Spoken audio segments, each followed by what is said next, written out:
गोमातेला राष्ट्रीय माता घोषित करण्याच्या मागणीसाठी युवक निघाला पायी भारत भ्रमणाला। अतिप्राचीन काळापासून मानवाच्या जीवनात गायीला महत्त्वाचं स्थान आहे।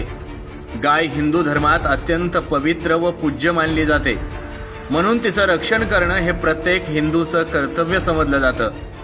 राजस्थानच्या जयपूर येथील एका उच्च शिक्षित 27 वर्षीय शिवराजसिंह शेखावत रामेश्वर या युवकाने गोमातेला राष्ट्रीय माता घोषित करण्यात यावं या मागणीसाठी चक्क पायी प्रवास करीत तो भारत भ्रमणाला निघाला आहे। त्याचे एकमेव उद्देश आहे की गोमातेला राष्ट्रीय माता घोषित करण्यात यावं।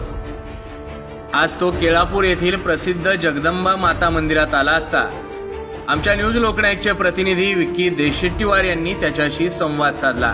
त्याने सांगितले की तो सॉफ्टवेअर इंजिनियर असून त्याला बालपणापासूनच वाटायचं की भारतभूमीत सर्वच जण गोमातेला माता तर मानतात, मग गोमातेला राष्ट्रीय माता घोषित का केलं जात नाही, हाच प्रश्न मला नेहमी पडायचा। दररोज कितीतरी गोवंश कत्तलीसाठी कत्तलखान्यात जातात, हे आपलं दुर्भाग्य आहे। शिवराजसिंह शेखावतने सांगितले की रामेश्वर पासून तो पायी निघाला असून 4 धाम 12 ज्योतिर्लिंगाचे दर्शन करून तो जयपूरला जाणार आहे। त्यांनी यावेळी आई भवानीशी प्रार्थना केली की त्यांचे उद्दिष्ट पूर्ण हो व गोमातेला राष्ट्रीय माता घोषित करण्यात यावं। नमस्कार मित्रांनो, तुम्ही पाहता न्यूज लोकनायक। मी विक्की देशेट्टीवार, विदर्भ प्रतिनिधी। आज आपण जे आपल्या समोर बसून आहे त्या व्यक्तीची मुलाखत घेणार आहोत आणि गोमाताला राष्ट्रीय दर्जा द्यावा,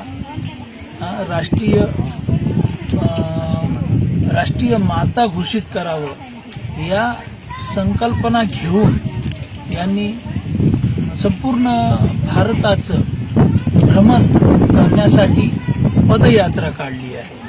आता त्यांचा परिचय आपण त्यांच्याच तोंडून ऐकू। त्यांचं नाव, कुठून आले, कुठपर्यंत त्यांचा प्रवास आहे, त्यांचा उद्देश काय आहे।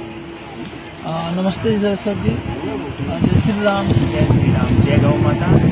जय गौ माता, जय गोपाल जी। आपका नाम? मेरा नाम शिवराज सिंह शेखावत। अच्छा, आप कहाँ के रहने वाले हैं? मैं जयपुर राजस्थान से हूँ। आपने जो अभी पदयात्रा निकाली है, कहाँ से निकाली है? ये यात्रा मैंने 11 दिसंबर 2021 को रामेश्वरम तमिलनाडु से प्रारंभ की। 11 दिसंबर 2021 यानी रामेश्वरम से आप पदयात्रा निकाली जी। आपका पदयात्रा का उद्देश्य और स्पष्ट में आप बताएंगे? इस यात्रा का उद्देश्य गौ माता को राष्ट्रीय दर्जा मिले, गौ हत्या पूर्ण रूप से बंद हो, इसीलिए मैंने ये यात्रा 11 दिसंबर 2021 को रामेश्वरम से संपूर्ण भारत के लिए निकाली है। इस यात्रा के दौरान 4 धाम और 12 ज्योतिर्लिंग के दर्शन भी किए जाएंगे और रास्ते में जाते वक्त जो भी शक्तिपीठ रहेंगे उनके भी दर्शन किए जाएंगे और सभी से एक ही कामना की जाएगी कि गौ माता को राष्ट्रीय दर्जा मिले, गौ हत्या बंद हो। अभी मैं नागपुर की ओर प्रस्थान कर रहा हूँ और मेरा उद्देश्य रहेगा कि मोहन भागवत जी से भी मेरी मुलाकात हो पाए। उसके बाद में जब गोरखपुर जाऊँ तो योगी जी से, और दिल्ली जाएँ तो मोदी जी से भी मुलाकात हो पाए। उनसे मुलाकात के बाद मैं अपनी यात्रा का उद्देश्य उनके सामने रखूं, उससे हमारी बात सरकार तक पहुंचे और जो उद्देश्य लेके हम यात्रा प्रारंभ की है वो उद्देश्य हमारा पूरा हो और गौ माता को राष्ट्रीय दर्जा मिले और गौ हत्या बंद हो। मेरा जो भी ये वीडियो देख रहे हैं उन सभी से, किसान भाइयों से, गांव के सभी बड़े बुजुर्गों से निवेदन है कि आप कुछ हैं जो गौ हत्या को रोक सकते हैं, क्योंकि यदि आप गायों को कटने के लिए नहीं भेजेंगे तो कत्ल खाने और वो ऑटोमेटिक बंद हो जाएगा। तो सभी किसान भाइयों से मेरा हाथ जोड़ के निवेदन है, गौ हत्या सिर्फ और सिर्फ आप ही रोक सकते हैं। यदि आप गौ पालन में सक्षम नहीं हैं तो आपके निवास स्थान के पास जो भी गौशाला है आप उनसे संपर्क कीजिए और आपकी जो भी गायें हैं अगर आप उनको पालने में सक्षम नहीं हैं तो उन्हें गौशाला तक लीजिए, लेकिन आपको कोई भी हक नहीं बनता कि आप उसे काटने के लिए भी, क्योंकि होता क्या है, जब तक गाय दूध देती है जब तक हम उसे अपने पास रखते हैं, और जब वो बूढ़ी हो जाती है तो उसे कटने के लिए भेज देते हैं।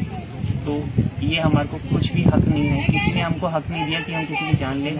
तो आप से यही हाथ जोड़ के निवेदन करता हूँ मैं कि आप अपने नज़दीकी जो भी गौशाला हो वहाँ पे उन्हें पहुँचाएँ, और गौशाला में बोले कि हम इसे संभालने में सक्षम नहीं हैं तो आप इसे संभालें, लेकिन आप इसे कटने के लिए ना भेजें। जैसे अभी का जो लोकेशन है ये केड़ापुर तालुका है। अपन जगदम्बा देवस्थान मंदिर यहाँ पे बैठे हुए हैं, और ये जो अपने पीछे जो रास्ता है वो नेशनल हाईवे 44 यानी 44, और यहाँ से लगभग 20 किलोमीटर पे तेलंगाना की सीमा है। और सबसे ज़्यादा हमारे नज़रों में, हमारे माहितीनुसार रोज के कम से कम 10 कंटेनर जो गोवंश के बैल है यहाँ से लेके जाते हैं, और उन पर कोई रोक नहीं। सिस्टम खराब हो चुका है, भ्रष्टाचार बढ़ चुका है, पैसे के लालच में कोई कुछ भी कर रहा है। यानी धर्म अधर्म, धर्म की जो प्रचार करने वाले ऐसे जो लोग हैं उनके ऊपर अत्याचार हो रहा है। और जो काश्तकार है, जो शेतकरी है, उन्हें भी गाय न बेचे, बैल न बेचे, ये उनको खुद को समझना चाहिए। और इसके लिए भी सरकार कोई उपाय योजना करे कि अगर सरकार उनको इनके रक्षण के लिए अगर कोई मानधन देता हो या फिर और कुछ ऑथराइज कुछ कर देता हो तो कत्ल खाने बंद हो जाएंगे। यहाँ के लोग जो बजरंग दल के लड़के हैं, जो गौवंश प्रेमी हैं, जो धर्म पर अत्याचार हो रहा है, और जो काश्तकार है, जो शेतकरी है, उन्हें भी गाय न बेचे, बैल न बेचे, ये उनको खुद को समझना चाहिए। और इसके लिए भी सरकार कोई उपाय योजना करे कि अगर सरकार उनको इनके रक्षण के लिए अगर कोई मानधन देता हो या फिर और कुछ ऑथराइज कुछ कर देता हो तो कत्ल खाने बंद हो जाएंगे। यहाँ के लोग जो बजरंग दल के लड़के हैं, जो गौवंश प्रेमी हैं, जो धर्म प्रेमी हैं, ये सब लड़के युवा पीढ़ी जनरेशन इनके खिलाफ आवाज उठाती है, लेकिन सिस्टम उनके ऊपर गुन्हे दाखिल करके या और कुछ तरीके से उनको दबाया जाता है। और सबसे मेन बात,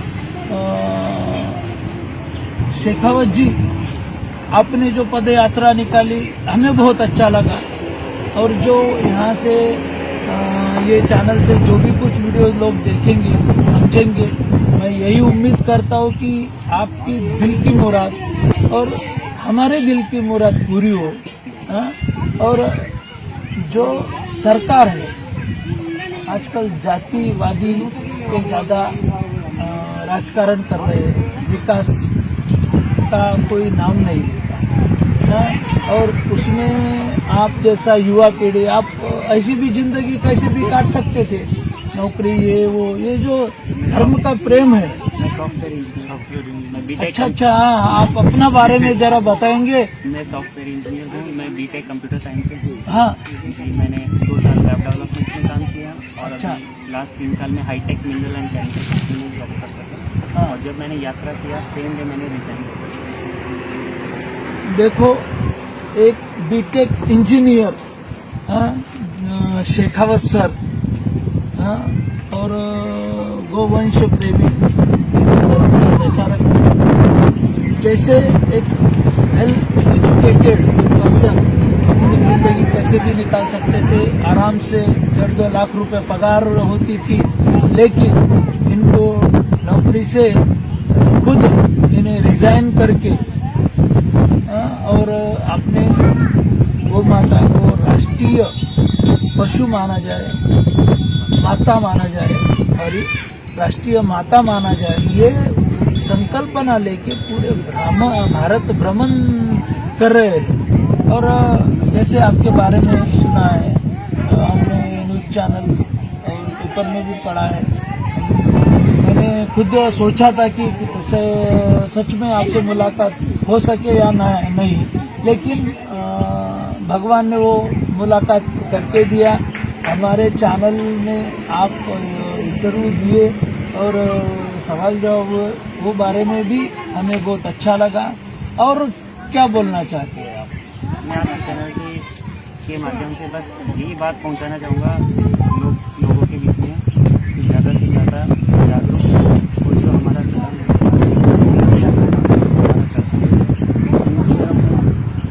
गौ माता कहा जाता है, लेकिन माना नहीं जाता। कहना और मानना बहुत बड़ा विषय है।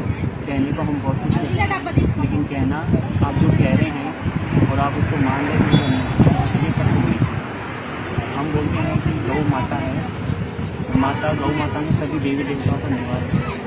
तो जब हम उन्हें गौ माता बोल रहे हैं तो उसको मानना जरूरी है। और मेरे हिसाब से कोई भी ऐसी संतान नहीं होगी जो अपनी माँ को कत्ल खाने में कटने के लिए नहीं, क्योंकि ये हिंदू धर्म की कोई संस्कार नहीं है कि अपनी माँ को कटने के लिए कोई हिंदू धर्म में यही संस्कार है कि अपनी माँ की भी रक्षा करें। तो सभी हिंदू प्रेमियों से यही निवेदन मैं हाथ जोड़ के बार बार करूँगा कि गौ रक्षा कीजिए और इनको कत्ल खाने में मत दीजिए। हमारा कोई अधिकार नहीं है कि हम ये काम करें, और यदि आप ऐसा करते हैं तो वो आपको और आपकी संतान को अवश्य भोगना पड़ेगा, उसका कोई निवारण नहीं है। शेखावत जी, आपका नाम में ही शिव है, जैसे शिवराज सिंह शेखावत, तो आपके नाम में ही शिव है, तो हमें ज़्यादा क्या बोलना पड़ेगा। और दूसरी बात, जैसे हिंदू धर्म में जैसे आज हमारे साथ सुनने के मोहन गोरकुंटवार जो हमारे दोस्त है, आपके साथ में चल के आए, इनके साथीदार भी चल के आए यहाँ से। तो जैसे मैं मेरी घर की बात बोलूँ तो मेरी माँ रोज गौ माता की पूजा करती है। जो भी हम मराठीमध्ये म्हणतात की नैवेद्य, कधी कोणतंही सण असलं काही असलं तरी आपण नैवेद्य गोमाताला पडेगा। और दूसरी बात, जैसे हिंदू धर्म में जैसे आज हमारे साथ सुनने के मोहन गोरकुंटवार जो हमारे दोस्त है, आपके साथ में चल के आए, इनके साथीदार भी चल के आए यहाँ से। तो जैसे मैं मेरी घर की बात बोलूँ तो मेरी माँ रोज गौ माता की पूजा करती है। जो भी हम मराठीमध्ये म्हणतात की नैवेद्य, कधी कोणतंही सण असलं काही असलं तरी आपण नैवेद्य गोमाताला पहिले देतोय, नंतर कुटुंबातले प्रत्येक व्यक्ती जेवण करते यानी खाना खाते हैं। तो अगर हम पहले गोमाता को भोजन देते हैं, बाद में परिवार के लोग खाना खाते हैं। तो अपन इतना सारा पूजा करते हैं और सब करते हैं, लेकिन ये गोमाता है, जैसे आपका शब्द बहुत बड़ा है, मानना जरूरी है, मानना जरूरी है। और मैं इसी बात को सारे देशवासियों को मैं संदेश देता हूँ। जैसे शिवराज सिंह शेखावत ने जो इच्छाएं जताए, उनको उनकी इच्छाएं पूरी हो और हमारी भी यही इच्छा है पूरी हो जाए। और एक संदेश देशवासियों को मैं देना चाहता हूँ शिवराज सिंह शेखावत के ओर से कि इनका जो पद यात्रा है, अब ये पद यात्रा को कितना टाइम जाएगा? इस पद यात्रा में करीबन कम से कम 2 साल का समय। देखिए, अपना पूरा 2 साल इन्हों गौ माता को राष्ट्रीय माता की दर्जा दिया जाए, इसलिए अपने 2-2.5 साल करियर के या फिर जिंदगी के जो वक्त और दिन कभी वापस नहीं आता। हाँ, ऐसे पलों में इन्होंने इतनी बड़ी पीड़ा उठाई है, धर्म का प्रचार हो और ये सब जो जो दिल में मोहब्बत रहती है ना धर्म के बारे में, ये सब वही लोग सोच सकते हैं और वही लोग कर सकते हैं। यानंतर आपण आपले मित्र मोहनराव बोरकुंटवार यांचे थोडी मुलाखत घेऊ. बोला. नमस्कार, मी मोहन बोरकुंटवार. महाराजांचं तिथं पदयात्रेत येताना गणेश मंदिरापाशी आमच्या गावाचं स्वागत वगैरे झालं. तर सोबत येण्यासाठी एक गावाचाच रहिवासी म्हणून. आणि मार्गस्थ अधिकारी म्हणून पद आहे माझ्याकडे. अच्छा अच्छा. अशा लोकांची सेवा करण्याचा योग आला योग आला आणि आपल्या पदाचंही काम झालं आणि आपलं योगही पूर्ण झालं.